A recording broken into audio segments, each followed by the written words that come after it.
Hi hello everyone, कशा तुम्ही सर्व मस्त मजेत. तुमच्या सर्वांचं पुन्हा एकदा माझ्या व्हिडिओमध्ये स्वागत. आणि आहेत माझ्याबरोबर मिलिंद गुरुजी म्हणजे कदम गुरुजी. तर त्याचबरोबर आपलं सगळं संपूर्ण वराड जे आहे लग्नाचं ते इथे बाहेर थांबलेलं आहे गार्डनच्या बाजूला. इथे बाजूला वखार देखील आहे, समोर गार्डन आहे अपोजिट साईडला. आणि मी चाललेले लग्नाला. आणि आज सकाळपासून पाण्याचा प्रॉब्लेम झाला होता, त्याच्यामुळे यायचं काही नव्हतं. आणि अर्ध्या भगिनी ज्या आहेत त्या मेकअपच्यासाठी पाठीमागे राहिल्या होत्या. इथे नवरदेव आपली गाडी टर्न करतो आहे आणि साईडला लावून घेतो आहे, कारण की मोठ्या बसला तिकडे टर्न करायचं होतं. त्यानंतर इकडे नवरदेव आलेला आहे, गाडीतून बाहेर आहे. नवरदेवाची गाडी इथे तुम्हाला दिसते, ठीक आहे. तर हाच आहे आपला नवरदेव. कसा आहे की नाही, मस्त एकदम. तर नवरदेवाने सर्वांचे आशीर्वाद घेतलेले आहेत आणि आता चाललो आहे आपण बसमध्ये बसायला. फायनली मी बसमध्ये बसलेली आहे. माझ्याबरोबर आहेत काकी माझ्या. आणि त्याच पद्धतीने गाणी पण छानपैकी लागली होती आणि सगळं जण होतं. त्यानंतर पोचलो फायनली आम्ही आपल्या विहारामध्ये. हे विहार आहे आपलं संगमित्र टीचर्स कॉलनी बांद्राला लग्न होतं. तर असा हा हॉल आहे, छोटा मोठा विहार म्हणता येईल याला, हॉल नाही बट लग्न वगैरे इथे अरेंज होतं. त्यानंतर मी तिथे बसले आणि तिथे बघाल तर एवढा मोप होता ना, अक्षरशः खूप जण इथे जमले होते लग्नासाठी. खूप मोठं वराड इथं जमलं होतं आणि सगळ्यांना जागा होईल असं तर मला वाटत नव्हतं, कारण की भरपूर नातेवाईक देखील आले होते लग्नाच्या निमित्ताने. आणि यांच्या घरातलं हे शेवटचं लग्न होतं, त्याच्यामुळे भरपूर लोक आले होते. आणि इकडे नवरदेव नवरी ही लोक इथे थांबलेले आहेत, इथे बघू शकता तुम्ही. आणि आता त्यांना विहारामध्ये जायचं आहे, बिकॉज काय माहिती आहे विहारामध्ये त्यांचं लग्न लागणार आहे. कारण की इकडे ना फक्त रिसेप्शनसाठीच आहे. तर दोघं वधूवर आतमध्ये चाललेले आहेत. विहार काय आतमध्ये जागा तेवढी नाही आहे, त्याच्यामुळे मला काही शूट करता आलेलं नाही आहे. म्हणजे काय आहे ते आपण तुम्ही इथे बघू शकता. आणि फोटो शूटिंगसाठी त्यांचं हे चाललेलं होतं, कारण की प्रॉपर असं हे नाही आहे, त्याच्यामुळे ते आतमध्ये जाऊन फोटोशूट करत होते. बाकी सगळे शाखेचे लोक होते, अनाऊन्समेंट चालली होती, पत्रिकेचं वाचन वगैरे चाललं होतं. अशा पद्धतीने लग्न वगैरे लागत होतं. आणि त्यानंतर अंगठी घालत होते नवरदेव नवरी. आणि नवरदेव आमचा त्या साईडला असल्या कारणाने नवरीच आपल्या व्हिडिओमध्ये दिसते, कारण की मी ह्या कोपऱ्यामध्ये बसली होती आणि मध्ये जाण्या येण्याचा रस्ता होता, त्याच्यामुळे काही व्हिडिओ मला शूट करता आले नाही. आणि आपले वधचारी ओरडत पण होते फोटोग्राफरवाल्यांना, तुम्ही बाजूला हो, बाकीच्यांना दिसू द्या म्हणून. तर असं यांचं चाललं होतं बोलणं. बाकी 5 बायका गेल्या होत्या त्यांना कुमकुम तिलक लावण्यासाठी, तर त्यांनी ते लावून आलेले आहेत. आणि इकडे बघू शकता. आणि त्यानंतर वरती आपल्या स्टेजवरती घेणार होते, कारण की शेवटचे मंगलाष्टक झाल्यानंतर नवरा नवरीला हळद घालणार आणि फायनली त्यांचा लग्न सोहळा जो आहे तो संपन्न होणार होता.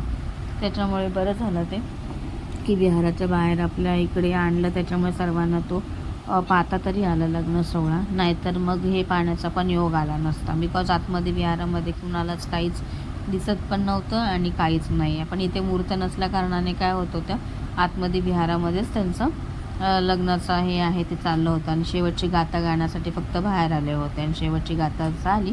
आणि फायनली तुम्ही ते बघू शकता, नवरीने नवऱ्याच्या गळ्यामध्ये हार घातलेला आहे आणि मस्तपैकी जिगाट झालेला आहे. इकडे बघाल तर ठीक आहे. सो वधूवर सगळेच खूप खुश आहेत, दोघे पण आनंदी आहेत. आणि फायनली आता नवरदेव जो आहे तो मंगळसूत्र घालणार आहे, परिधान करणार आहे नवरीला. तर इथे बघू शकता छान पद्धतीने लग्न इथे पार पडलेलं आहे. आणि गरम खूप होत होतं, कारण की लोकांचा जमाव पण खूप मोठा असल्या कारणाने ना गरम पण होत होतं. आणि ऊन पण खूप होतं बाहेर असं म्हणायला गेलं तर. दुपारचं टायमिंग होता, 1:30च्या सुमारामध्ये लग्न लावायला चालू झालं होतं. 12चा टायमिंग होता, आम्ही 12 वाजताचं निघालो होतो. 1 वाजता पोचलो हॉलवरती आणि तरी देखील पटापट आवरला. आणि क्यूटी पाय बघितले की नाही, किती स्वीट आहे ही, खूप छान असे बोबडे बोलत होती. आणि त्यानंतर इकडे बघाल ना, तर फायनली त्यांचं हे झालं आहे लग्न.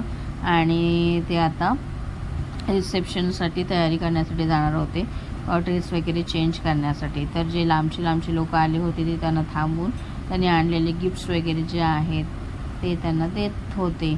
आणि त्यानंतर मग आम्ही जरासं गेलो लग्नात जेवणाचा जे पेत होता तो बघण्यासाठी. आणि ही काहीतरी ना छोटीशी बाबू बोलत होती मम्मीला, डोळे दाखव, बुवा आला आहे आला. तर थोडंसं हिचा पण क्लिप घेतलेला आहे मी. आणि इकडे बघाल ना, तर ह्यांचं शूटिंग चालूच होतं, कारण की फोटोग्राफर म्हटल्यानंतर फोटोग्राफर काय कोणाचं ऐकत नसतो. त्याला जे वाटेल जसं वाटेल त्या टायमिंगमध्ये तो फोटो क्लिक करत असतो आणि इथं तेच चाललं होतं. आणि नंतर काय मिळाले पण नसते, त्याच्यामुळे ह्या ह्याच्यामध्ये त्यांचा फोटोशूट चालू होता आणि आम्ही इथे थांबलो होतो पूर्ण हे करण्यासाठी. पण एवढं काय मला घेता नाही आलेलं आहे क्लिक, पण समजून घ्या तुम्ही मला. आणि त्या पद्धतीने यांचं हे झाल्यानंतर आम्ही म्हटलं चला मग आता जेवणाचं कुठे आहे काय आहे ते बघूया आणि जेवण करून घेऊया, कारण की ऑलमोस्ट ना माझा जेवणाचा टायमिंग हा निघून गेला होता. आणि हे फायनली आम्ही जेवण झाल्यानंतर ना हे रिसेप्शनच्या इथून चेंज वगैरे करून आले आणि फायनली आमची वरात जी आहे ती आपल्या ऐरोलीमध्ये आलेली आहे. कारण की बघा मी पहिल्याच गाडीमधून बसमधून आले होते, त्याच्यामुळे आम्ही दुसऱ्या बसमध्ये नव्हतो. आणि यांची बस खूप 8:30पर्यंत ही लोक पोहोचले आणि त्यानंतर वरात भरेपर्यंत 2-3 तास हे लोक नाचत होते. इतका भारी वाटत होतं ना, विचारून सोय नाही. खूप सगळ्यांनी एन्जॉय केलेलं आहे ते. इकडे म्हणायला गेलं तर माझ्या जाऊबाई पण गावी गेले होते त्यांच्या बाबांना बघण्यासाठी, त्याच्यामुळे ते आले होते जेवणासाठी आणि मी काही जास्त वेळ थांबली नाही. मग आम्ही घरी गेलेलो. तरी पण हा जेवढा मला शूट करता आला व्हिडिओ तेवढा मी शूट करण्याचा प्रयत्न केलेला आहे त्यामध्ये. आणि इकडे एवढा सगळा जमाव आहे, पूर्ण ऐरोली बघायला आले होते. आणि आपल्या इकडे नेहमीच आणि कसं असतं माहिती आहे, जेव्हा नवरदेव आपला असतो ना तेव्हा खूप सारे एन्जॉयमेंट करता येते, मज्जा करता येते. पण जेव्हा नवरी आपल्याकडचे असते ना तेवढा थोडा मूड ऑफ होतो, कारण की कसं आहे नवरी तिच्या घरी जाणारी असते आणि नवरदेव आपल्या नवरीला घेऊन आपल्या इकडे एरियामध्ये येणार होतं आणि सगळ्यांना बघण्याची जी घाई असते कशी आहे काय आहे. तर मग ते सगळा जमाव इकडे आला होता, बघू शकता. सगळे इथे उभे होते, जो तो नाचण्यासाठी ह्याला त्याला ओढत होतं. मी आपली इथे पाठीमागे थांबली होती आणि व्हिडिओ शूट करत होते. निर्वी पण इथे चाललं होतं हिची मस्ती. निर्वी आली नव्हती लग्नाला, हिला घरीच ठेवून आली होती मी. त्याच्यामुळे बघितलं की नाही, नवरदेवाचा मोठा भाऊ एकदम मस्तपैकी जोशात नाचतोय. सगळ्या करवल्या आहे तिथे आणि हसते हे बांधलेलं आहे, बाहेरचा मंडप आहे आणि आतमध्ये जाणार आहोत. तर आतमध्ये काय जायला मिळालं नाही. फायनली मी गेलेली होती जेवणासाठी तिकडे, त्याच्यामुळे एवढं काय करता नाही आलं. आणि मग काय मस्तपैकी गाणी वाजत होती 101. मग काय सगळेच नाचत होते, सगळेच थिरकत होते. लहान पोरगी बघायला नाही यायची तर स्नेहलची पोरगी ती पण खूप छान नाचत होती, एन्जॉय करत होती. आणि सगळेजण एकदम बरेच आले होते मस्तपैकी. आणि हे लग्न पण फायनली सक्सेसफुली पार पडलेलं आहे. तर सगळ्यांनी पण त्याचा आस्वाद घेतलेला आहे नाचण्याचा, कारण की यांच्या घरातलं हे शेवटचं लग्न होतं. त्यानंतर कोणच म्हणतात ना लग्नाचं बाकी नाही. आता जी काय पोरं असतील त्यांची तीच, नाही तर सगळ्यांची लग्न घरातली झालेली पार पडलेली होती. आणि फायनली नवरी मिळाली नवऱ्याला आणि घेऊन आलेले आहेत इकडे. त्यानंतर त्यांना 2 खुर्च्या आणल्या होत्या, नवरदेवाला घेऊन सगळेजण नाचणार पण होते. तो शूट केला की नाही माहिती नाही, पण ह्यांचं हे चाललेलं होतं. आणि नवरीला पण घेऊन लोक नाचत होते. नवरी पण खूप हौशी आहे आणि तिच्याबद्दल म्हणायचं गेलं ना तर पोरगी खरंच खूप चांगली आहे, खूप मस्त आहे, समंजस आहे. कारण माणसाच्या नाही का ह्याच्यामधून पण समजण्यात येतं की कसं आणि काय आहे. तर बघितलं का ना आपला कटप्पा, तर कटप्पाला पण घेऊन सगळेजण नाचत आहेत मस्तपैकी. आणि ऐरोलीतला कटप्पा तर छान वाटलं. आणि हौशी आहेत सगळेजण घरातले त्यांच्या. तर चालू होतं त्यांचा नाचण्याचा प्रोग्राम, मस्तपैकी उचलून घेऊन आपलं नाचत होते. आणि गाववालेच आहेत सगळे एकत्र येऊन नाचतात, मस्त धिंगाणा चालला होता आणि फुल एन्जॉय करत होते. आणि हे क्षण असतात एकत्र येऊन हे करण्याचे, नंतर कोण कोणाला हे करत नसतं. आणि त्यानंतर इकडे जावा मग काय दीर आणि सगळेजण एकत्र येऊन नवरा नवरी पण नाचत होते, फुल धिंगाणा घातला होता त्यांनी. आणि फायनली नंतर मग पार पडलं आणि त्यानंतर ते आतमध्ये गेले आणि मी माझ्या घरी गेली, कारण की जेवण वाढायचं होतं. 10 वाजले मला जेवायला.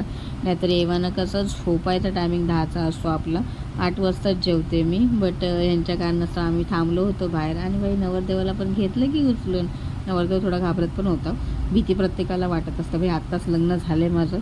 त्याच्यामुळे नवऱ्याला पण घेतलं आणि नाचत होते मस्तपैकी, एन्जॉय करत होते. आणि ही आपली कोकणातली स्टाईल, 2 हात वर करून नाचते नाच. सो फुल ऑन राडा एकदम मस्त. सो कसं वाटलं तुम्हाला व्हिडिओ नक्की कमेंट करून सांगा. Tata bye bye, thank you.